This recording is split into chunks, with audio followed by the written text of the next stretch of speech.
તો આજ તો કરી નાખ્યા આપણે લાખ રૂપિયા ભેગા. તો રામ રામ ડાયરા ને મહાદેવર, કેમ છો બધા? મજામાં? જો કે મજામાં જશો તો સવારમાં થઈ ગયા હતા આપણે નાઈ ધોઈને કમ્પ્લીટ, અને પછી નીકળી ગયા હતા. આપણે જવાનું હતું થોડુંક ઘર હાટું વસ્તુ લેવા હાટું, તો હું નીકળી ગઈ હતી ફટાફટ વસ્તુ લેવા હાટું.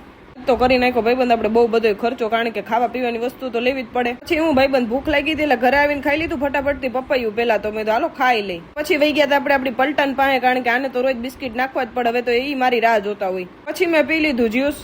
પછી હું બે ગઈ હતી થોડા કન્ટેન્ટ લખવાટું, મેં તો હાલો જ લખી નાખી. આ તો ભાઈ મારી રોજની આદત, મને ક્યાંકથી ₹2 સિક્કા મળી જાય. આપણે કરી નાખ્યું હતું ચીલ્લર ઢગલો એક ભેગું. પછી પાછી ભૂખ લાગી ગઈ હતી, ઠપકારી લીધું આપણે જામફળ. મેં કીધું હાલો ખાઈ લઈ. પછી ડેઈલી નું આપણું કામ, આપણે બે ગયા હતા રામ નામ લખવાટું, કારણ કે એ તો ભાઈબંધ આપણો રોજનો નિયમ હે કે આપણે લખવા બેહી જ જવાનું, કાંઈ રાહ જોવાની નહીં. નવરા થયા નથી કે રામ નામ લખવા બેઠા નથી. પછી કીધું ભાઈને કર્યો ફોન, મેં કીધું હાલ જ વિડીયો તું એડિટ કરી દે. પછી એડિટિંગ નું થોડું કામ પતાવીને મેં કીધું હાલો ફટાફટ અપલોડ કરી નાખીને કરી નાખ્યો વિડીયો અપલોડ ને હાલો ચેનલ સબસ્ક્રાઇબ કરતા જાજો. મળશું આપણે નવા વ્લોગમાં.